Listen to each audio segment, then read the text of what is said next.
नमस्कार दोस्तों, स्वागत है आप सभी का अपने इस YouTube चैनल पे। आज अपन बात करेंगे लाइब्रेरियन ग्रेड थर्ड का सेकंड पेपर की पहली यूनिट यूनिवर्स ऑफ नॉलेज, जिसको हिंदी में बोला जाता है ज्ञान जगत। इसके बारे में अपनी एक छोटी सी कक्षा रहेगी। तो दोस्तों, सबसे पहले बात आती है यूनिवर्स ऑफ नॉलेज, ज्ञान जगत।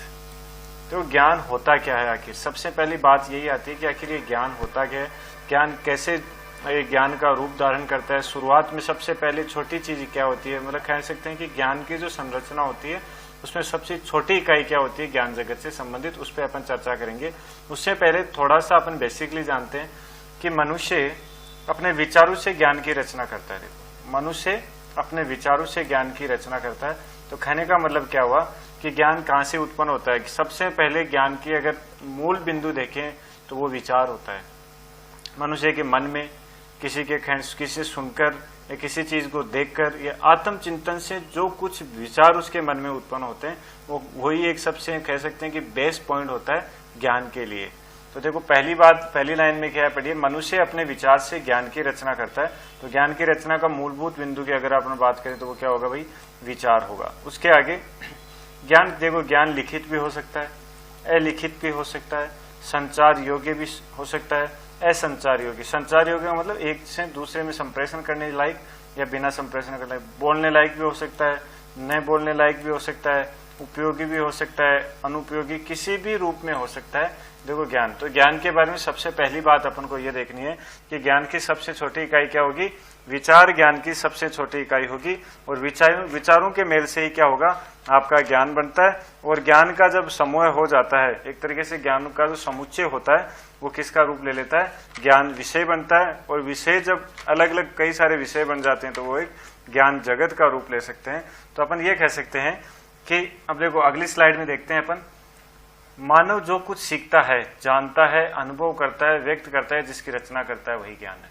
देखिएगा, मनुष्य जो कुछ सीखता है, जिसके बारे में जानता है, जिसको अनुभव करता है, जिसको व्यक्त करता है किसी दूसरे के सामने, हो सकता है अपने बॉडी लैंग्वेज से, हो सकता है वर्बली कर रहा है, जिसकी रचना करता है, वही क्या है? वही ज्ञान है।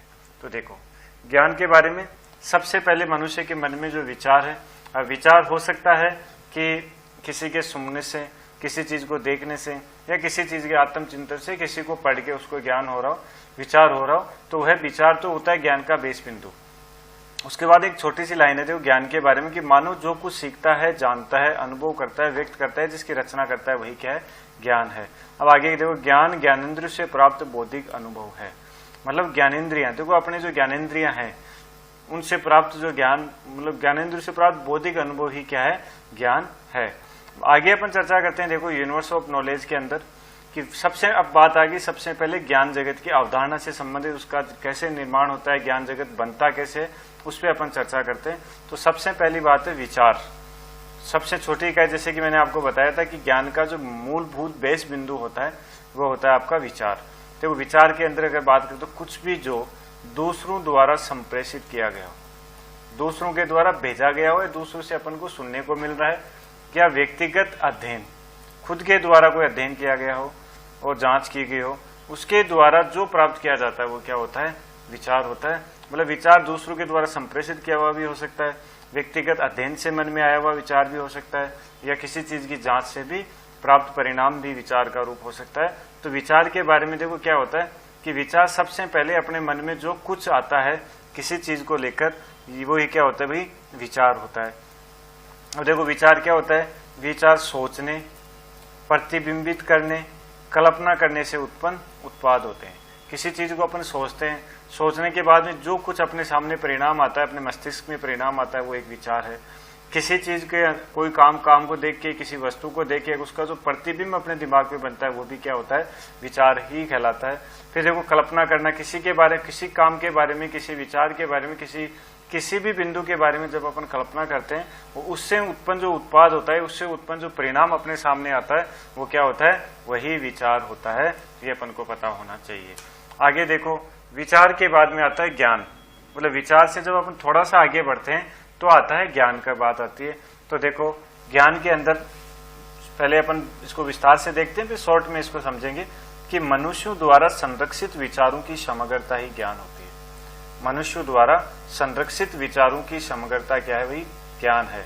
मनुष्य द्वारा संरक्षित विचारों की समग्रता ज्ञान होती है। कहने का मतलब जो विचार होते हैं उन विचारों को जब एक जगह इकट्ठा कर दिया जाता है तो वो क्या होता है?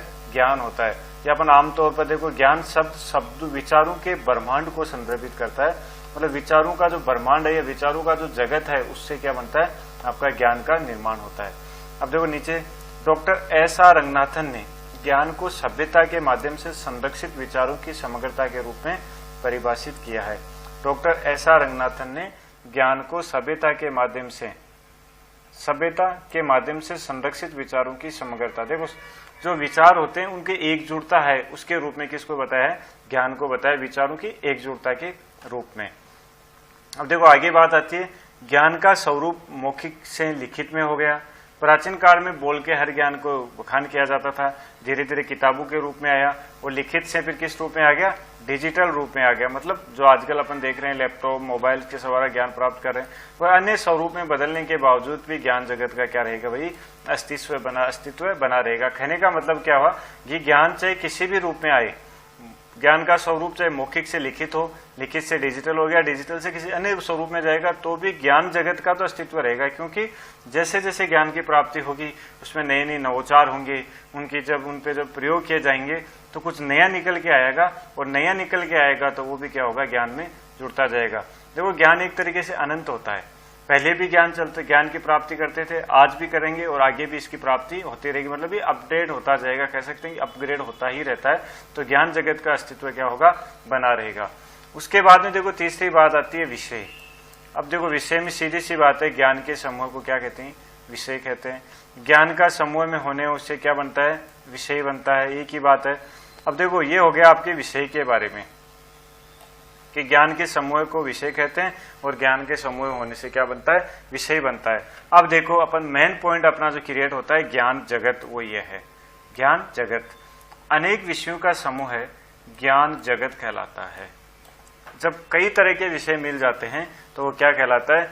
ज्ञान जगत कहलाता है। तो दोस्तों मैं आपको बताना चाहूंगा शॉर्ट में 3 लाइनों में कि कुछ भी जो अपन मतलब सोचते हैं, समझते हैं, विचार करते हैं, वो तो होता है विचार। ठीक है। कुछ भी जो हमारे दिमाग में आता है, कोई भी ख्याल हो गया, कोई भी किसी भी घटना को लेकर त्वरित कुछ भी अपने दिमाग में आता है, वो तो अपना विचार होता है। और विचारों का जो समूह होता है वह ज्ञान होता है। और ज्ञान के समूह में होने से क्या बनता है? ज्ञान के समूह में होने से आपका विषय बनता है और अनेक विषयों से मिलकर क्या बन जाता है भाई? आपका ये ज्ञान जगत बनता है। देखिएगा ज्ञान जगत, यही अपना टॉपिक बिंदु है। तो दोस्तों ये थी अपने ज्ञान जगत से संबंधित अवधारणा। अब आगे अपन पढ़ेंगे ज्ञान जगत के बारे में, ज्ञान जगत की विशेषताएं, ज्ञान जगत में क्या क्या शामिल होते हैं, कितने तरीके का, इसमें तो अलग अलग पॉइंट्स आपके दिए गए, उन सभी पॉइंट्स को अपन स्टेप बाय स्टेप पढ़ेंगे। तो अब अपन बात करेंगे कि ज्ञान जगत की विशेषताएं क्या क्या होती है उसके बारे में। तो देखो सबसे पहली विशेषता की अगर अपन बात करें तो इन्फिनिट क्या बोलते हैं? अनंत, जिसका कोई अंत नहीं हो। और जगत है मतलब अपन जैसे कि ज्ञान जगत बोलते हैं वैसे ही ज्ञान इन्फिनिट जगत।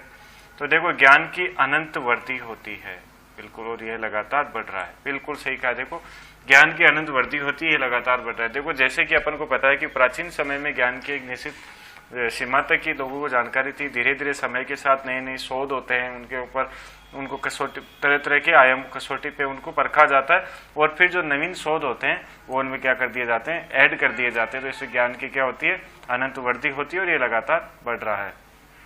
आगे की लाइन में देखो, इसीलिए ज्ञान के ब्रह्मांड में अतीत, वर्तमान और भविष्य के ज्ञान को शामिल किया जाता है। देखो ज्ञान के ब्रह्मांड में पुराने ज्ञान को भी शामिल करते हैं, नवीन को भी शामिल करते हैं, जो भविष्य में जो आएगा उसको भी शामिल किया जाएगा। तो दूसरी चीज अगर बात की जो अपन को ज्ञात है, मतलब जो जानकारी में है, और जो जानना है मतलब जो अज्ञात है, उसको भी क्या किया जाता है? ज्ञान के ब्रह्मांड में, या कह सकते हैं कि ज्ञान जगत या विषय जगत में शामिल किया जाता है। तो सबसे पहली डेफिनेशन की विशेषता क्या होगी कि ज्ञान क्या होता है? अनंत होता है। फिर आगे देखो दूसरे में, आगे की लाइन में, ज्ञान के ब्रह्मांड में जो पहले से ज्ञान है वह अनंत है और जो जानना है वो भी अनंत है। मतलब ज्ञान के ब्रह्मांड में जो पहले से ज्ञान है वह क्या भाई? अनंत है, और जो अपन को जानना है वो भी अनंत है। मतलब पहले से जो अपने पास ज्ञान है, सारा ज्ञान, वो भी अनंत है, मतलब उसका अंत नहीं है, और जो जानेंगे उसका भी क्या नहीं होगा? अंत नहीं होगा। तो देखो दूसरी विशेषता है डायनेमिक। इसमें क्या होता है? ज्ञान जगत गतिशील प्रकृति का होता है। शोध एवं विकास के नए नए परिणामों निष्कर्षों से निरंतर नए विचारों का उदय होने के कारण नवीन ज्ञान व विषय की उत्पत्ति होती है। अब देखो कि ज्ञान जगत क्या होता है, गतिशील प्रकृति का होता है। कैसे होता है, देखो कि तरह तरह के शोध और विकास से नए परिणामों और निष्कर्षों से, मतलब तरह तरह के शोध और विकास होते हैं, उनसे उनके नए नए परिणाम आते हैं और उनसे नए नए निष्कर्ष निकलते हैं, जो क्या करते हैं, उनसे क्या होता है, नवीन ज्ञान का उत्पत्ति होती है और ज्ञान से नवीन विषय की उत्पत्ति होती है।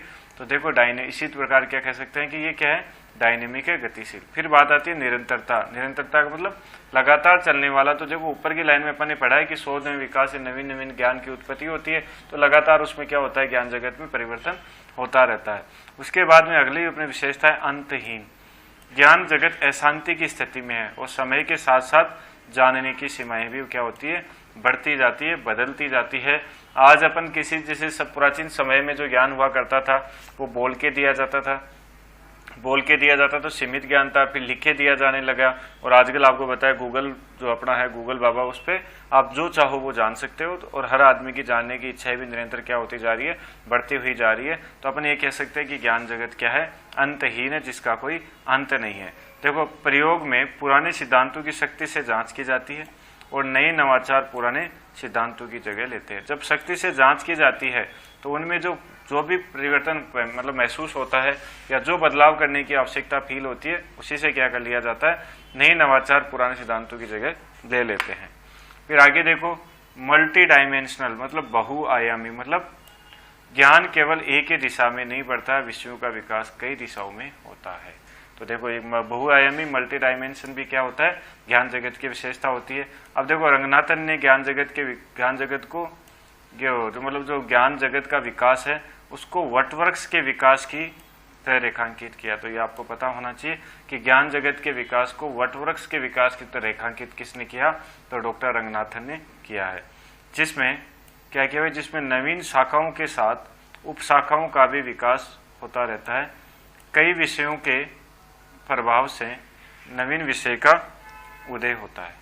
देखो जी क्या कहा रंगनाथन ने कि ज्ञान जगत के विकास को वटवृक्ष के विकास की तरह, ये देखो वटवृक्ष के विकास की तरह रेखांकित किया, जिसमें नवीन ज्ञान के साथ उपशाखाओं का भी विकास होता है। देखो जैसे वट के वृक्ष के मेन शाखा से नीचे आके काफी सारी शाखाएं निकल सकती है, वैसे इन्होंने कहा है कि जो ज्ञान जगत का विकास हो वटवृक्ष के विकास की तरह, जिसमें नवीन शाखा तो आती है, साथ में उपशाखाओं का भी क्या होता है, विकास होता है। कई विषयों के प्रभाव से नवीन विषयों का क्या हो जाता है, उदय हो जाता है। ये किसने कहा, भी रंगनाथन ने कहा है। वैसे देखो बहुदिशात्मक और बहुआयामी दोनों एक ही वर्ड है, लेकिन कई बार आपको मल्टी डायमेंशन भी मिल जाता है और कई बार मल्टी डायरेक्शनल भी मिल जाता है। तो दोनों आपको पता होना चाहिए कि मल्टी डायमेंशन भी ज्ञान जगत की विशेषता है और मल्टी डायरेक्शनल भी ज्ञान जगत की विशेषता है। फिर देखो इसमें अगली जो विशेषता है और इसकी लास्ट विशेषता है वो विघटन और सम्मिलन। एक विषय टूटकर कई नवीन विषयों में क्या हो जाता है, परिवर्तित हो जाता है। सबसे पहली ध्यान देखो विघटन मतलब टूटना, सम्मिलन मतलब मिलके नया विषय बनना। अब देखो आगे है विषय जगत की संरचना। जो ज्ञान जगत या विषय जगत है उसकी संरचना से संबंधित। तो देखो इसमें 3 बिंदु पे अपन अध्ययन करेंगे।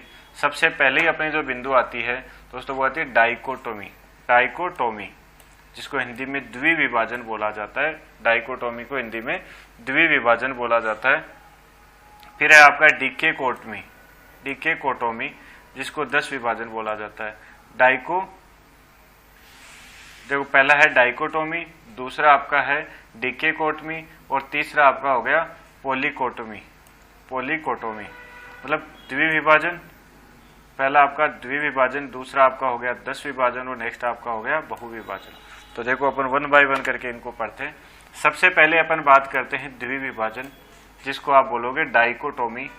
अब देखो इसका अर्थ है कि 2 में विभाजन। कहने का मतलब देखो कि जैसे कोई भी एक बिंदु है आपकी, इस बिंदु से 2 शाखाएं निकलेगी, ठीक है, मतलब यहाँ पे मुख्य बिंदु से 2 निकल गई, फिर इस मुख्य बिंदु को 2 भागों में बांट दिया, देखो इस तरीके से, फिर इसको भी 2 भागों में बांट दिया। तो इस तरीके से क्या होगा, प्रत्येक को क्या कर दिया जाता है, 2 भागों में विभाजित कर दिया जाता है।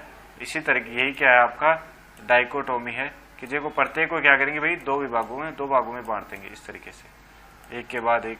अब देखो आगे चलोगे तो इनको भी क्या कर दोगे, 2 भागों में बांट दोगे, फिर आगे चलो इसको भी 2 भागों में बांट दोगे। तो एक तरीके से अपन ये कह सकते हैं कि शाखाओं में बांट दिया जाता है। देखो इसका अर्थ है 2 में विभाजन।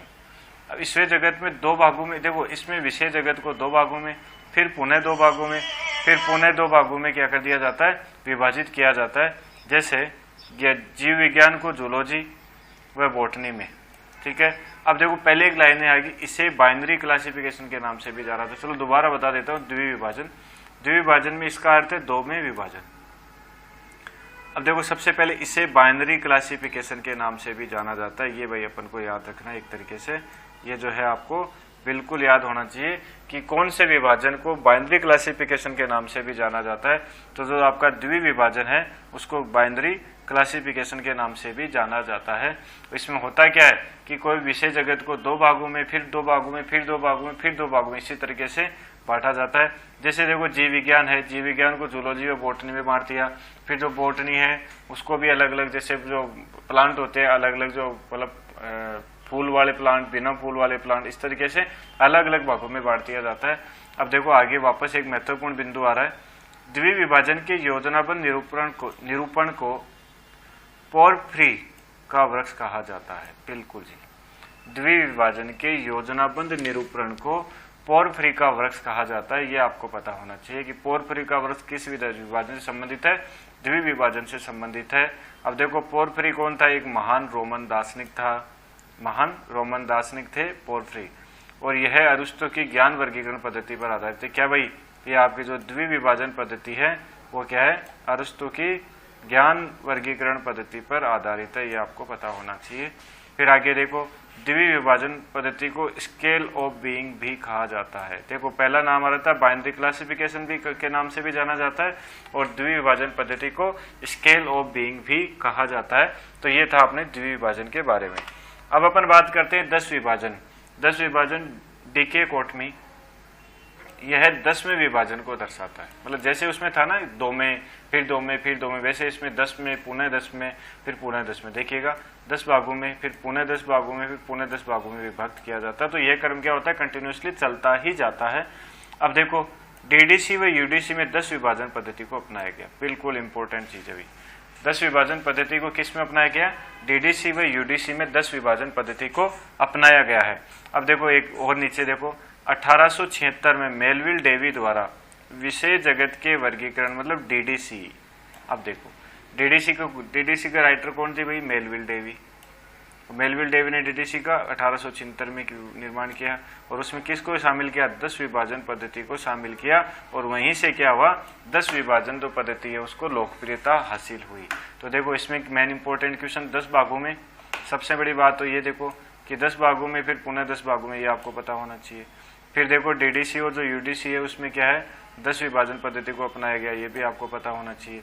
फिर 1876 में मेलविल डेवी ने किसकी, डीडीसी। तो डीडीसी के कब अस्तित्व में, 1876 में कौन था लाने वाला, मेलविल डेवी। उसने उसमें कौन सी विभाजन पद्धति का उपयोग किया भाई, 10 विभाजन पद्धति का उपयोग किया। तो देखो पहले अपन ने बात की थी द्विविभाजन की, द्विविभाजन के बाद में अपन ने बात कर ली 10 विभाजन की, और अब अपन बात करेंगे पॉलीकोटोमी बहुविभाजन पद्धति का। अब देखो इसमें भी इसका अर्थ क्या हुआ भाई, इसका अर्थ है कि कई भागों में विभाजन। देखो इसमें विभाजन फिक्स नहीं होती, कई विभागों में विभाजन होगा। अब कई में भी देखो आगे पढ़ते हैं पहले कि विषय जगत को वर्गीकृत करने के लिए यह उपयोगी विधि है। इसका अभ्यास 2 तरह से किया जाता है। खने का मतलब क्या हुआ कि इसको भी 2 भागों में अपन बांट सकते हैं। पहली आती है वो सीमित पॉलीकोटोमी, और दूसरी आपकी आती है असीमित। ये पहली हो गई और आपकी दूसरी हो गई असीमित पॉलीकोटोमी। अब दोनों में फर्क क्या है, देखो पहले सीमित पॉलीकोटोमी की बात करते हैं कि प्रत्येक चरण में संख्या निश्चित व पूर्व निर्धारित होती है। कि जैसे ही आप कोई चरण स्टार्ट करते हैं, विभाजन करना स्टार्ट करते हैं, तो प्रत्येक चरण में क्या होती है, संख्या पहले से निश्चित कर दी जाती है। जैसे मान लो कि भाई 15 करना है, 20 भागों में करना है, 5 में करना है, 4 में करना है, और वो जो क्या होती है पूर्व से निर्धारित होती है। लेकिन असीमित पॉलीकोटोमी में क्या होता है कि जो विभाजन करना है उसको बढ़ाया भी जा सकता है, और वह क्या करेगा, उस आवश्यकता पर निर्भर करेगा जब आप विभाजन कर रहे हो। पहले से कुछ भी क्या नहीं होता, प्री प्लान इसमें नहीं होता। तो देखो वापस थोड़ा सा रिपीट करते हैं अपन कि विषय जगत की संरचना से पहले एक बार अपन वापस देखो कि ज्ञान जगत की विशेषताओं में सबसे पहली विशेषता आपकी जो होगी वो आपकी है इन्फिनिट या अनंत जगत। दूसरी आपकी है डायनेमिक, तीसरी निरंतरता, चौथी अंतहीन, फिर अगली है बहुआयामी, और देखो बहुदिशात्मक, और विघटन और सम्मिलन। ये तो क्या हो गई, ज्ञान जगत की विशेषताएं हो गई। इसके बाद में विशेष जगत की संरचना की बात करें तो डाइकोटोमी, डिकेकोटोमी और पॉलीकोटोमी तीन क्या होती है, विशेष जगत की संरचना होती है। 10 द्विविभाजन, 10 विभाजन और बहुविभाजन इनको हिंदी में बोला जाता है। फिर अपन ने द्विविभाजन के बारे में पढ़ा, उसके बाद में 10 विभाजन और फिर बहुविभाजन। तो दोस्तों ये इसके आगे देखो जो बहुविभाजन है, इसी के अंदर इस पद्धति का सर्वप्रथम उदाहरण कौन सा है भाई, सीसी। देखो यूडीसी और डीडीसी आपके 10 विभाजन पद्धति का उदाहरण थे, और इस पद्धति मतलब कौन सी का, बहुविभाजन पद्धति, सीसी पद्धति। सीसी जो आपका है वो किसका उदाहरण है भाई, बहुविभाजन पद्धति का उदाहरण है। नीचे देखो सीसी एक, तो फिर एलसीसी और एक्सपेंसिव क्लासिफिकेशन में बहुविभाजन का प्रयोग हुआ है। बिल्कुल ध्यान रखने वाली बातें भाई कि सीसी, एलसीसी और एक्सपेंसिव क्लासिफिकेशन में बहुविभाजन का प्रयोग हुआ है। अब देखो इस क्लासिफिकेशन जो एक्सपेंसिव क्लासिफिकेशन है इसके बारे में वर्णन देखो कि सर्वप्रथम एक्सपेंसिव क्लासिफिकेशन में सीए कटर ने बहुविभाजन पद्धति का प्रयोग किया। देखो अब देखिए वापस, सीसी, एलसीसी और एक्सपेंसिव में बहुविभाजन पद्धति का, पॉलीकोटोमी पद्धति का प्रयोग हुआ है। और सर्वप्रथम जो एक्सपेंसिव क्लासिफिकेशन में सीए कटर ने क्या किया, बहुविभाजन पद्धति का प्रयोग किया। अब देखो ये जो सीए कटर है इसका पूरा नाम क्या था, इसका पूरा नाम था चार्ल्स एमी कटर। तो ये आपको ये पता होना चाहिए।